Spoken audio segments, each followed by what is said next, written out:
जय हिंद साथियों, मैं Srishti Mishra welcoming you all in your educational platform that is perfect learning club. Friends, हमने कल क्या पढ़ा था? कूलॉम्स लॉ पढ़ा था ना।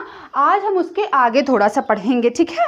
आज हम देखते हैं कि कूलॉम लॉ जो होता है, कूलॉम फोर्स जो होता है, उसका नेचर कैसा होता है, ठीक है। तो क्या हम देखते हैं कि when both charges are similar, similar का मतलब एक तरीके के चार्जेस, चाहे वो पॉजिटिव पॉजिटिव हो, चाहे वो निगेटिव निगेटिव हो, ठीक है। तो हम क्या देखते हैं, the nature of force will be positive. अगर चार्जेस पॉजिटिव पॉजिटिव होंगे या निगेटिव निगेटिव होंगे तो हम क्या देखेंगे कि जो फोर्स का नेचर होगा ना वो पॉजिटिव आएगा। और ये कैसा फोर्स होगा? रिपल्सिव फोर्स होगा। ये तो आप लोग को पता ही होगा कि अगर चार्जेस सेम होते हैं तो वो फोर्स हमेशा वो चार्जेस एक दूसरे को हमेशा रिपेल करते हैं, ठीक है। तो फोर्स भी हमारा रिपल्सिव हो जाएगा। अब दूसरा क्या देखते हैं, When both charges are different। अभी तक हमने सिमिलर चार्जेस का देखा, अब हम देखते हैं डिफरेंट चार्जेस का। मतलब या एक हमारा पॉजिटिव हो जाए, निगेटिव हो जाए, इसका कॉम्बिनेशन बन जाए, या तो एक हमारा निगेटिव और पॉजिटिव का कॉम्बिनेशन बन जाए। तो हम क्या देखते हैं कि जो हमारा फोर्स का नेचर हो जाएगा ना वो हमारा हो जाएगा निगेटिव, और जो फोर्स होगा वो अट्रैक्टिव फोर्स हो जाएगा, ठीक है ना। जब हमारे सिमिलर चार्जेस रहते हैं तो रिपल्सिव फोर्स होते हैं, और जब चेंज हो जाते हैं चार्जेस, पॉजिटिव निगेटिव हो जाते हैं, तो क्या हो जाते हैं? अट्रैक्टिव हो जाते हैं, ठीक है। अब हम इसका देखते हैं कि इसकी लिमिटेशंस क्या होंगी, कूलॉम लॉ के रेंज क्या होगा। उसके बाद हम इस पर कुछ एनसीईआरटी प्रॉब्लम के कुछ क्वेश्चन सॉल्व करेंगे, ठीक है, एनसीईआरटी बेस्ड। अभी तक हमने कूलॉम्स लॉ देखा, Coulomb law in vector form देखा, ठीक है ना। अब हम देखते हैं लिमिटेशंस ऑफ कूलॉम लॉ, मतलब जो कूलॉम लॉ था उसकी लिमिटेशंस क्या क्या थी। तो the electric charges must be at rest, मतलब उसकी पहली लिमिटेशन ये थी कि अगर कूलॉम लॉ फोर्स तभी वैलिड हो सकता है, ये कूलॉम लॉ तभी एप्लीकेबल हो सकता है जब हमारे दोनों चार्ज आइदर वो पॉजिटिव पॉजिटिव हो, निगेटिव निगेटिव हो, या पॉजिटिव निगेटिव हो, कुछ भी हो, वो रेस्ट पे होने चाहिए। अगर वो मोशन में हैं तो हम उस पर कूलॉम लॉ वैलिड नहीं कर सकते हैं। जैसे ये हमने चैप्टर ही पढ़ रहे हैं हम इलेक्ट्रोस्टैटिक, तो इसमें हम जो भी चीज़ें पढ़ेंगे वो हम पढ़ेंगे कि वो जो चार्जेस है ना वो हमारे रेस्ट पे होने चाहिए, ठीक है। दूसरा क्या है, the electric charges must be point charges, मतलब ये इसको अब हम अंडरलाइन कर लेते हैं, पॉइंट चार्जेस। ये हमारा मोस्ट इंपॉर्टेंट पॉइंट है। पॉइंट चार्जेस मतलब यूनिटी होना चाहिए, वो पॉइंट चार्ज होना चाहिए, ठीक है। Coulomb force do not exist in very short range region as in order of 10 की पावर -15।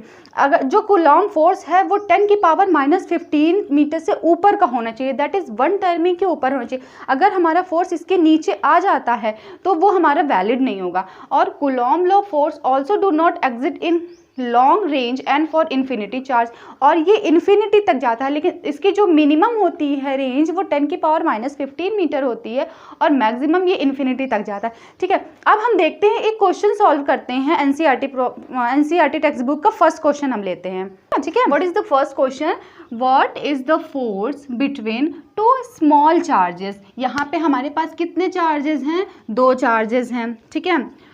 हैविंग चार्जेस, उन चार्ज का मैग्नीट्यूड मीन्स उसकी वैल्यू क्या है? 2 × 10 की पावर -7 कूलॉम, और दूसरे चार्ज की वैल्यू है 3 × 10 की power -7 Coulomb, placed 30 centimetre apart in air. अब हम इसको क्या निकालना है? हमें यहाँ पे फोर्स। कोई भी क्वेश्चन सॉल्व करने के पहले हम उसमें क्या लिखते हैं सॉल्यूशन में, कि हमें गिवन क्या क्या है और हमें निकालना क्या क्या है। तो हमें यहाँ पे Q1 की वैल्यू क्या दे रखी है? 2 × 10 की पावर -7 कूलॉम दे रखी है, ठीक है। और Q2 की वैल्यू क्या दे रखी है? 3 × 10 की पावर -7 कूलॉम। ये क्या है हमारा? ये है हमारा गिवन है ये, ठीक है। This is given and what we have to find out that force ना। एंड ऑल्सो आर की वैल्यू भी दी गई है 30 सेंटीमीटर।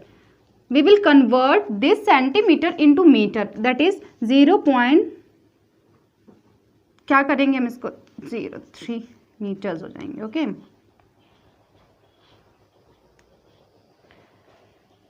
सो सॉरी, 0.30 मीटर हो जाएगा, ठीक है। ये भी हमें गिवन ही है।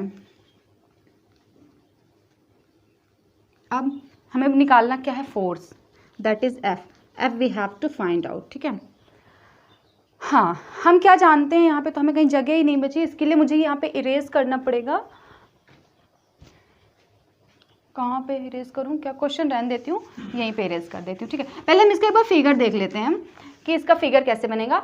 अच्छा, दो चार्जेस है हमारे पास, ये हमारा Q1 है, ठीक, और ये हमारा मिड पॉइंट है, और हियर इज Q2। ठीक है, Q1 की वैल्यू कितनी दी है, 2 × 10⁻⁻7 कूलम। ठीक है, और Q2 की वैल्यू कितनी दी है, 3 × 10⁻⁻7 coulomb. And what is the distance, that is ये यहाँ पे दिया, तो यहाँ पे हम क्या लिख लेंगे, 0.30 मीटर। ठीक है, तो हमने क्या पढ़ा, यहाँ पे हम कूलॉम लॉ पढ़ रहे हैं, तो हम कूलॉम लॉ के क्या जानते हैं, फोर्स क्या होता है, 1/4πε0। ठीक है, Q1 Q2 अपन R², ये हमारा क्या होता है, ये हमारा फोर्स होता है अकॉर्डिंग टू कूलॉम लॉ। ठीक है, यहाँ पे मैं कहाँ पे, चलिए कोई बात नहीं, ये तो हम समझ ही रहे हैं कि अकॉर्डिंग टू कूलॉम लॉ। ठीक है, हाँ, तो Q1 की वैल्यू हमारी वो दी गई है। अच्छा, ये हम चलिए बाद में उसको लिखते हैं, तो 1/4πε0, Q1 की वैल्यू कितनी है, 2 × 10⁻⁻7 इंटू दूसरी क्या है, 3 × 10⁻⁻7। ठीक है, अपॉन 0.30 का होल स्क्वायर, बिकॉज यहाँ पे क्या होता है फॉर्मूले में हमारा कि रेडियस का होल स्क्वायर होता है। ठीक है, तो हम क्या देख रहे थे कि कूलॉम फोर्स के अकॉर्डिंग हमारी वैल्यू क्या होती है फोर्स की, 1/4πε0 Q1 Q2 अपॉन R² होती है। ठीक है, हम इसका फिगर ऐसे ड्रॉ कर लेते हैं। अब हम इसको सॉल्व करते हैं। 1/4πε0 Q1 की वैल्यू ये दी है 2 × 10⁻⁻7 कूलम, और Q2 की वैल्यू दी है 3 × 10⁻⁻7 कूलम। ठीक है, तो अब उसके बाद R की वैल्यू है 0.30 का होल स्क्वायर, क्योंकि यहाँ पे R का होल स्क्वायर है। अब हम क्या जानते हैं कि जो 1/4πε0 होता है, इसकी वैल्यू होती है 9 × 10⁻9 होती है, और ये इसकी यूनिट अगर हम जानना चाहें तो हम आपको बता दें कि 1/4πε0 इज़ अ रेशियो, ये एक रेशियो है, इसीलिए ये इसकी कोई डायमेंशन नहीं होती है। ठीक है, इसकी कोई भी डायमेंशन नहीं होती, it is a dimension less quantity. तो F इज इक्वल टू, और फोर्स की यूनिट हमेशा न्यूटन होती है। ठीक है, तो F की वैल्यू क्या हो जाएगी, 9 × 10⁻9 इंटू 2 × 10⁻7 इंटू 3 × 10⁻7 अपॉन 0.30 का होल स्क्वायर था, तो हमने इसको 2 बार लिख लिया। अब हम इसको क्या कर सकते हैं, अगर हमें पॉइंट हटाना है तो हमने अपॉन 100 कर लिया, इसमें भी पॉइंट हटा के अपॉन 100 कर लिया। तो इसके लिए अब मैं इसको रब कर देती हूँ नीचे, 54। ठीक है, अब 10⁻9 इंटू 10⁻⁻14 आ जाएगा ये, और ये क्या हो जाएगा नीचे 3 त्रिक्का 900, है ना, अपॉन ये हो जाएगा यहाँ पे 10⁻⁻4 आ जाएगा, ये ऊपर चला जाएगा 54 अपॉन इंटू 10⁻9 इंटू 10⁻⁻14, और ये ऊपर जाके 10⁻4 आ जाएगा, नीचे 900, मतलब 9 × 10⁻2 आ जाता है। ठीक है, तो F इज इक्वल टू, हम सॉल्व कर लें अगर इसको, तो 54/9। अच्छा, इसको कट कर देते हैं हम यहीं से, चलो 9 × 6 = 54, है ना, 6 आ जाएगा। अब इंटू 10⁻9 + 4 इंटू 10⁻14। अच्छा, इसको 10⁻2 को भी अगर हम ऊपर लेके जाते हैं तो 10⁻2 आ जाएगा। ठीक है, अब इसको अगर हम सॉल्व कर लेते हैं तो 6 × 10⁻- का क्या जाएगा, 10⁻³ आ जाएगा। ठीक है, और फोर्स की हमारी यूनिट क्या होती है, न्यूटन होती है। अब इसका हम देखते हैं कि नेचर क्या होता है। तो हमारे पास जो चार्जेस थे वो कैसे थे, दोनों पॉजिटिव थे, तो हमारा जो ये फोर्स आ जाएगा ये आ जाएगा रिपल्सिव। हमने आपको क्या बताया था कि जब चार्जेस सिमिलर होते हैं तो वो उसका नेचर फोर्स का कैसा होता है, रिपल्सिव नेचर होता है। ठीक है, अब we will move to the next question.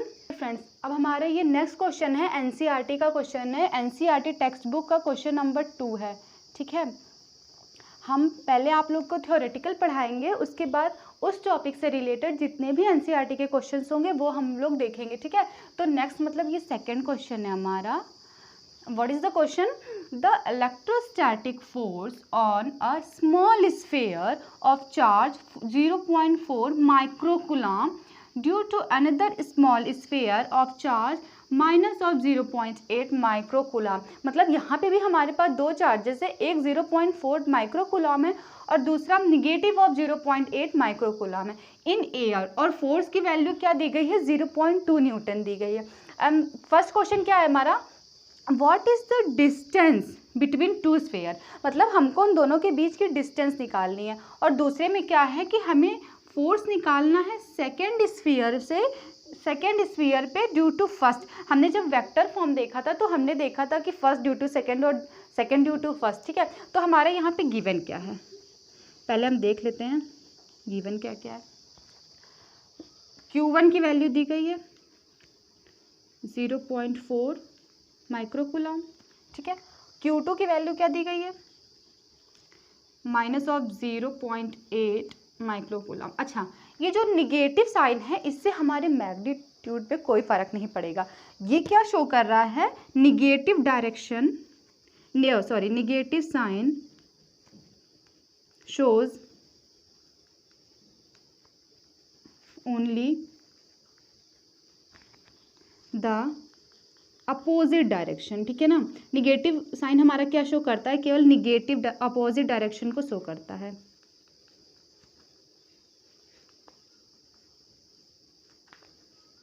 चलिए अब हमें क्या है, और यहाँ पे हमारा फोर्स भी दिया हुआ है, what is that is 0.2 Newton का फोर्स हमें दिया। और हमें निकालना क्या है? हमारा क्वेश्चन क्या है? व्हाट इज द डिस्टेंस, मतलब हमें आर की वैल्यू फाइंड आउट करनी है, टू फाइंड, ठीक है ना।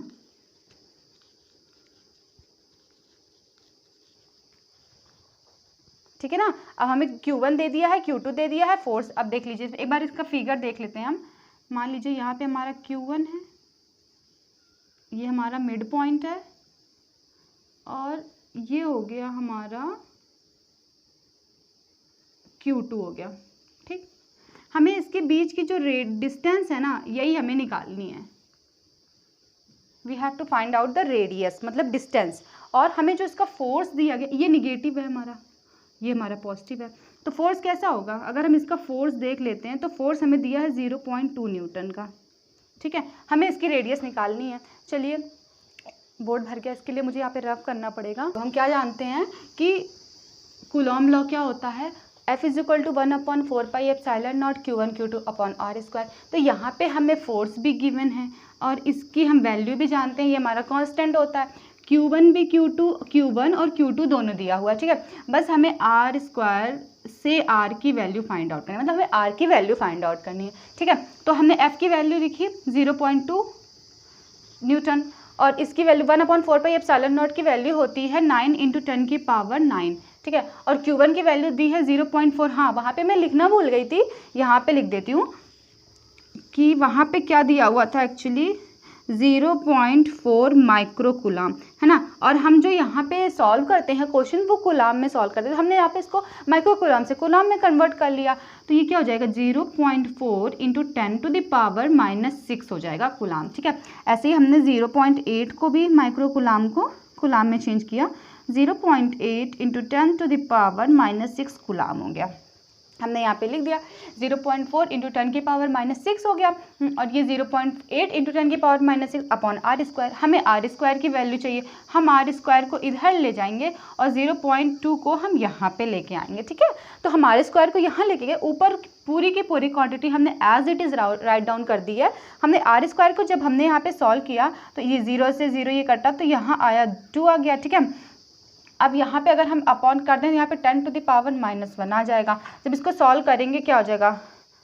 9 दूनी 18, 18 अट्ठे, जो उसके बाद जब हम इसको -6 है, ये -6 से -12 हो जाएगा, और माइनस के -13, और जब इसमें हम माइनस करेंगे तो ये आ जाएगा 144 × 10 टू द पावर -4 आ जाएगा। अब हम यहाँ पे R स्क्वायर है, हमें R की वैल्यू चाहिए, हम स्क्वायर हटाने के लिए यहाँ इधर लाके स्क्वायर रूट कर देते हैं, मतलब यहाँ पे 2 मल्टीप्लाई में इधर आके 1/2 हो जाएगा, मतलब डिवाइड में हो जाती है वैल्यू। तो 144 इंटू 10⁻⁻4 का जब हम स्क्वायर रूट लेंगे तो 144 किसका स्क्वायर रूट होता है, हम सब जानते हैं 12 का होता है, और 10⁻⁻4 है तो 4 का क्या लिख सकते हैं, -2 लिख सकते हैं। ये हमारी आर की वैल्यू आ गई। अब इसको हम क्या लिख सकते हैं, 0.12 मीटर लिख सकते हैं, और हम जानते हैं 1 metre is equal to 100 centimetre. जब 100 सेंटीमीटर होगा तो हम इसको 12 सेंटीमीटर कर देते हैं, और यही हमारा आंसर हो जाता है। ठीक है, हमारा नेक्स्ट क्वेश्चन कौन सा था, हमारा नेक्स्ट क्वेश्चन था कि what is the force on second sphere due to first. तो देखिए हमारे पास फोर्स जो हमारा गिवन है, हम इसको इरेज कर देते हैं। जो दोनों चार्जेस हैं ना वो एक्चुअली म्यूचुअली एक दूसरे पे अपना फोर्स एक्सर्ट कर रहे हैं, तो जो हमारा फर्स्ट ड्यू टू सेकंड होगा फोर्स, वही हमारा सेकंड ड्यू टू फर्स्ट हो जाएगा। दैट इज़ 0.2 न्यूटन ही हमारा हो जाएगा सेकंड चार्ज पे फर्स्ट के लिए फोर्स हो जाएगा। तो यहाँ पे फोर्स हो जाएगा 0.2 न्यूटन ही हो जाएगा। ठीक है, और इसका जो हम नेचर देख लेते हैं वो हो जाएगा अट्रैक्टिव। अच्छा, क्यों अट्रैक्टिव हो जाएगा, क्योंकि जो हमारे चार्जेस थे वो एक पॉजिटिव था एक निगेटिव था। इसके हम पहले वाले क्वेश्चन में क्या देखे थे, दोनों चार्जेस जो थे वो दोनों पॉजिटिव थे, मतलब सेम चार्जेस थे, तो इसीलिए हमारा वो रिपल्सिव हो गया था। ठीक है, चलिए अब हम नेक्स्ट क्वेश्चन की ओर बढ़ेंगे। आज जो हमारी क्लास होगी ना वो लगभग बेस्ड होगी, टोटली बेस्ड होगी न्यूमेरिकल्स पे। लास्ट में हम थोड़ा इलेक्ट्रिक फील्ड का कंसेप्ट देखेंगे, लेकिन पहले हम आज थोड़ा न्यूमेरिकल्स देख लें, जितना हमने पढ़ा है उस पर न्यूमेरिकल सॉल्व कर लेते हैं। हमारा नेक्स्ट क्वेश्चन थर्ड है ये ना, क्वेश्चन नंबर 3 हो गया। ठीक है, ये क्वेश्चन क्या है, let us read. 2 point charges, 2 point charges हमारे पास हैं, एक हमारा प्लस का 4e है और एक प्लस का e है। याद रखेंगे कि ये सिमिलर चार्जेस है। ठीक है, क्योंकि ये सिमिलर मीन्स इनका साइन सिमिलर है, तो ये पॉजिटिव ये भी है ये भी पॉजिटिव है। Are fixed at a distance a, उन दोनों के बीच की जो डिस्टेंस है वो कितनी है, वो है a।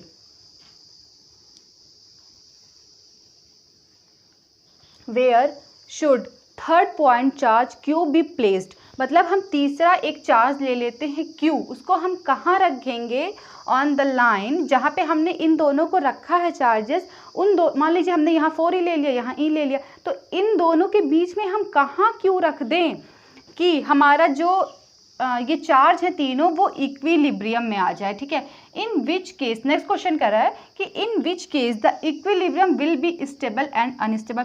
आपने 11th में पढ़ा होगा कि इक्विलिब्रियम 2 तरीके के होते हैं, एक होता है स्टेबल एक होता है अनस्टेबल। ठीक है, तो अब हम सॉल्यूशन की ओर आते हैं, देखते हैं। हमने यहाँ पे प्लस का 4e ले लिया और यहाँ पे हमने प्लस का e ले लिया, दोनों को a डिस्टेंस पे हमने अपार्ट कर दिया, मीन्स दूर कर दिया। ठीक है, अब हम एक अपने मन से एक पोजीशन ले लेते हैं, क्योंकि यहाँ पे ले लेते हैं, तो हमें यहाँ पे दो फोर्स लगेंगे, एक इधर की तरफ फोर्स लगेगा और एक इधर की तरफ फोर्स लगेगा। ठीक है, और देखिए 4e से q की डिस्टेंस हमने x ले ली और हमारी 4e से e की डिस्टेंस हमने कितनी ली है, a ले ली है, तो हमारी जो बची हुई डिस्टेंस है a में से जब हम x को माइनस कर देंगे तो q और प्लस e के बीच की डिस्टेंस निकल आएगी हमारी। और इक्विलिब्रियम के लिए अगर हम देखते हैं Q और इसके बीच का जब हम इक्विलिब्रियम देखेंगे तो फोर्स हमारा F1 लगेगा।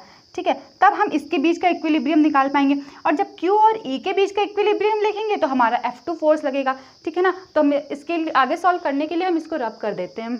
तो हमने वहाँ पे क्या देखा, 2 फोर्स लग रहा था हमारा ना, ये हमारा प्लस Q था और यहाँ पे हमारा फोर्स लग रहा था और एक इधर फोर्स लग रहा था। ठीक है, आई थिंक इधर F1 और इधर F2 लग रहा था। ठीक है, तो हम दोनों फोर्स को इक्वल कर देंगे। ठीक है, तो force F1 is equal to force F2 कर देंगे। हम कूलॉम लॉ से जानते हैं, हर जगह आपको ये लिखना पड़ेगा। ठीक है ना, कि अकॉर्डिंग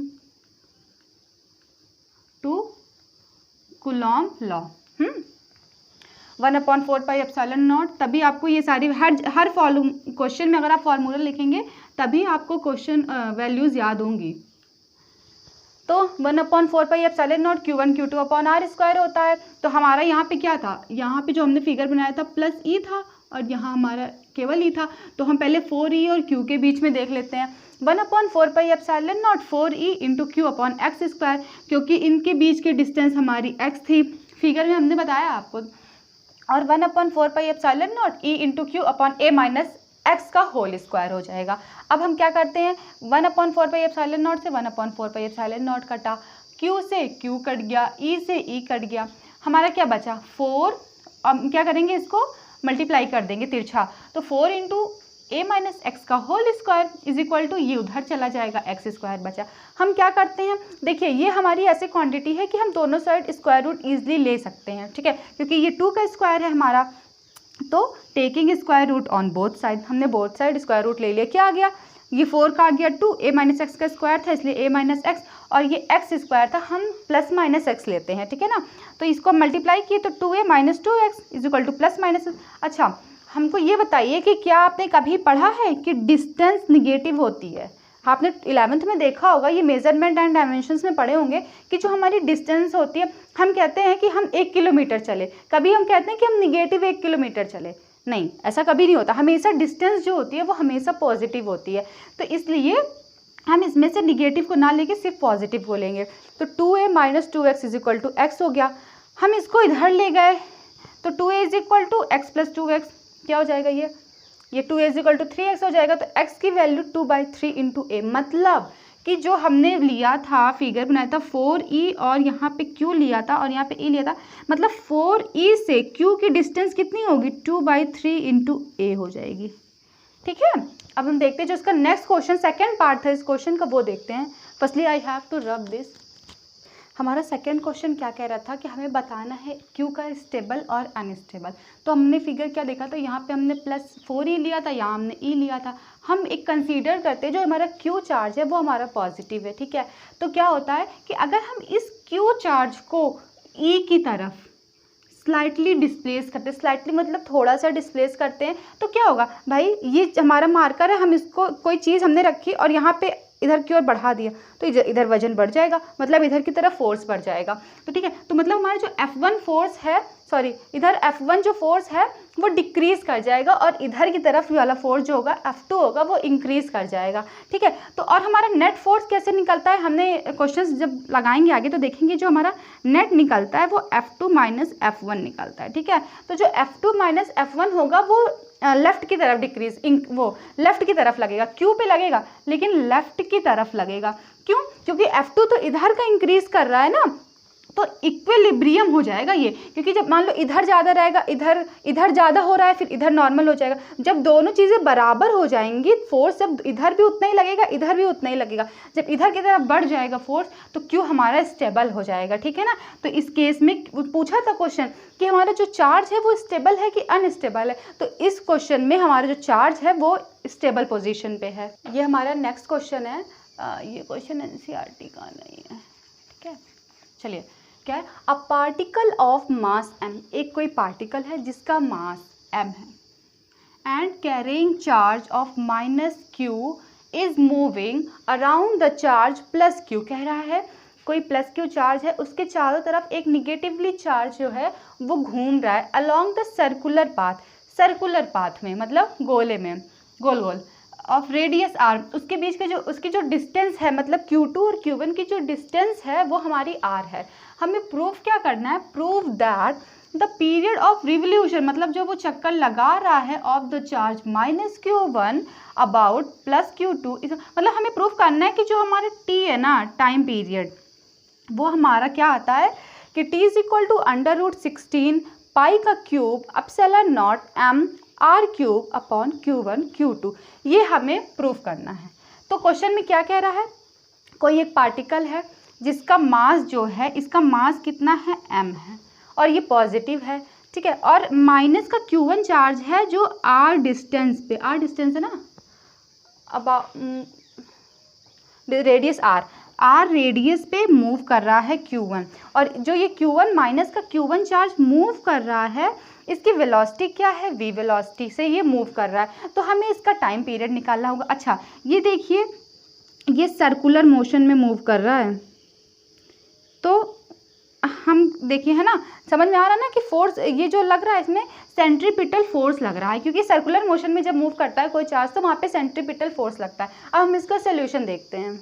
तो हमने क्या देखा कि जो फोर्स ऑफ अट्रैक्शन होगा, ये हम यहाँ पे मैं फिर से बना देती हूँ, ठीक है ना, ये माइनस Q1 है और ये Q है, मान लीजिए इसकी वेलोसिटी v है, इसकी डिस्टेंस रेडियस r है, ठीक है।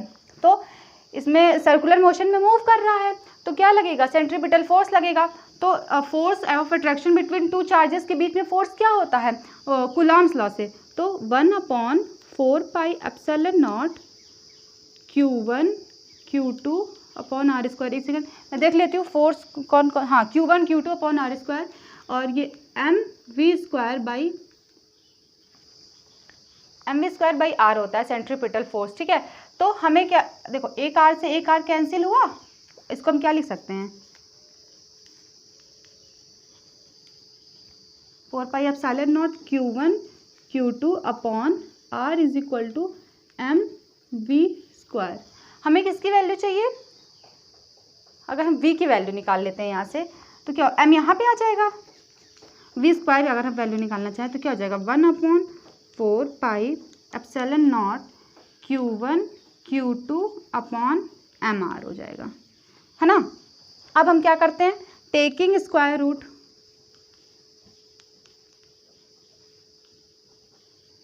हम स्क्वायर रूट ले लेते हैं on both side.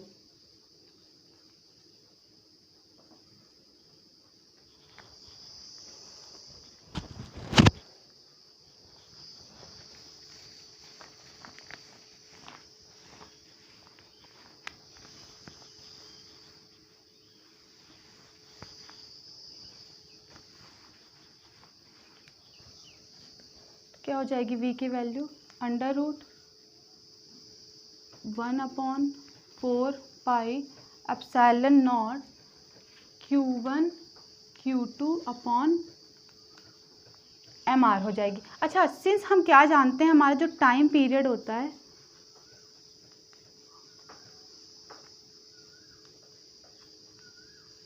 Time period is equal to क्या होता है, 2πr/v होता है ना। अच्छा, हमें प्रूफ क्या करना है, एक बार हम ये देख लेते हैं, क्या प्रूफ करना है कि t is equal to √16 pi cube ε0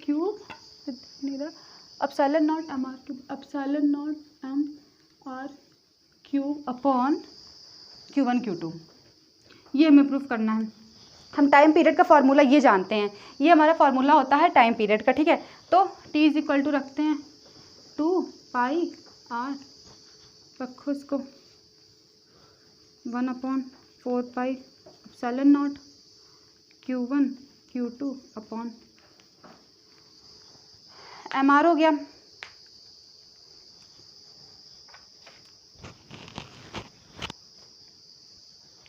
हाँ,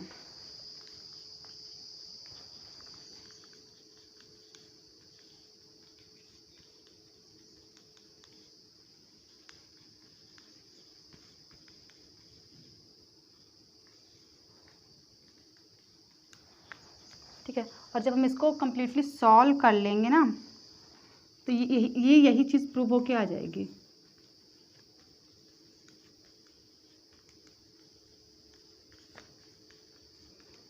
ठीक है ना, जब ये हम पूरा सॉल्व कर लेंगे तो हमारी यही चीज़ प्रूव हो जाएगी। चलो, अब हम अपने नेक्स्ट कॉन्सेप्ट की तरफ आते हैं, जिसका नाम है इलेक्ट्रिक फील्ड। ठीक है ना, अब हम पढ़ेंगे कि इलेक्ट्रिक फील्ड होती क्या है।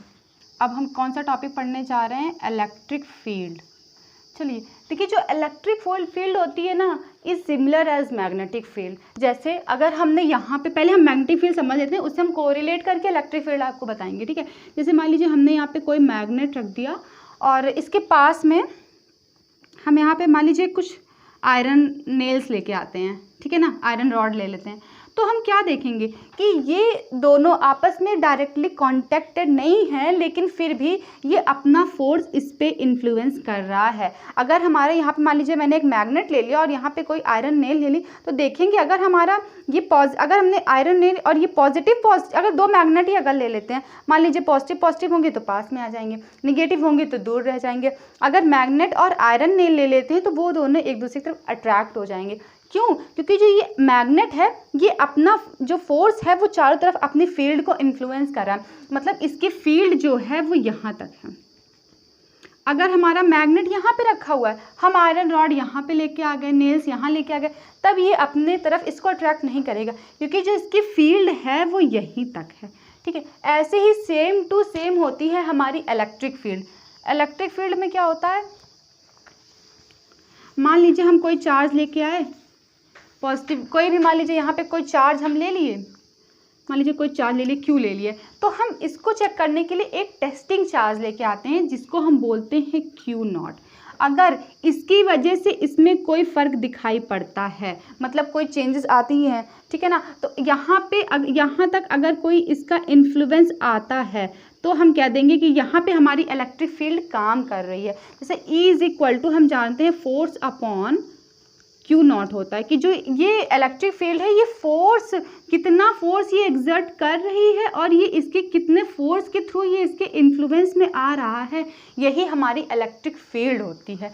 ठीक है ना, तो अब हम इसकी डेफिनेशन देख लेते हैं कि इसकी डेफिनेशन, इलेक्ट्रिक फील्ड की डेफिनेशन क्या होती है कि इट इज़ डिफाइंड एज, जो मैंने अभी आपको बताया वही बस मैंने वर्ड्स में लिख दिया है, कि force experienced by a unit positive test charge. मतलब यूनिट पॉजिटिव टेस्ट चार्ज हमारा क्या होता है, क्यू नॉट होता है, जो कहीं हम प्लेस कर दे, किसी भी कहीं पे रख देते हैं, तो दूसरे चार्ज को बिना डिस्टर्ब किए, जो हमारा सोर्स चार्ज है उसको बिना डिस्टर्ब किए हम क्या कर देते हैं, कहाँ गया, it is defined as the force experience, जो फोर्स लगता है, मतलब हम इसको बिना डिस्टर्ब किए जो फोर्स लगेगा पर यूनिट टेस्ट चार्ज, वही हमारा होता है इलेक्ट्रिक फील्ड। मतलब electric field is defined as force experience by unit positive charge is known as electric field, per unit charge. ठीक है ना, फोर्स जो लगता है पर यूनिट चार्ज पे, वही होती है हमारी इलेक्ट्रिक फील्ड। अब हम इस पे इलेक्ट्रिक फील्ड पे एक न्यूमेरिकल देख लेते हैं। अब लास्ट क्वेश्चन नंबर हम देखते हैं कि कैलकुलेट द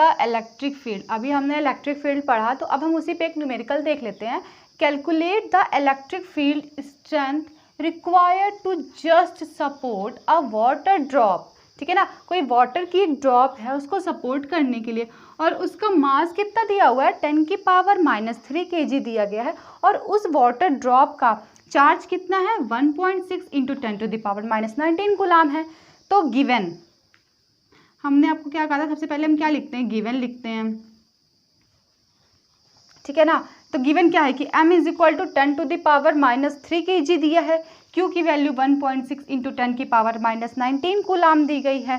ठीक है, अब हम इक्विलिब्रियम में करते हैं उन दोनों चीज़ को, मतलब कि उसका फोर्स और उसका वेट बराबर कर देंगे तो एक्चुअली हमारा वो इक्विलिब्रियम में पहुंच जाएगा। ठीक है ना, तो फोर्स वाटर पे, कि वाटर ड्रॉप पे कितना फोर्स लग रहा है इलेक्ट्रिक फील्ड के वजह से, ठीक है, ड्यू टू इलेक्ट्रिक फील्ड, और उसका वेट कितना है, तो हम जानते हैं, पहले हमने फर्स्ट उसमें पढ़ा होगा कि F is equal to QE होता है, फर्स्ट चैप्टर में 11th में आपने पढ़ा होगा कि फोर्स क्या लगता है, F is equal to QE होता है, और वेट क्या होता है, mg वेट लगता है। तो E की वैल्यू हमें निकालनी है, तो क्या हो जाएगा, Q इसके नीचे चला आएगा, तो mg/Q हो जाएगा। m की वैल्यू 10⁻³ और g की वैल्यू 9.8 होती है, अपॉन Q की वैल्यू कितनी हमारी दी गई है, 1.6 × 10⁻⁻19 कूलाम दी गई है।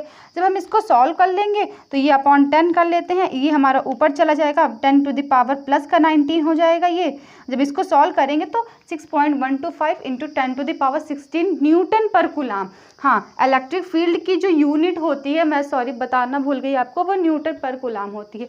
आज के लिए बस इतना ही, थैंक यू।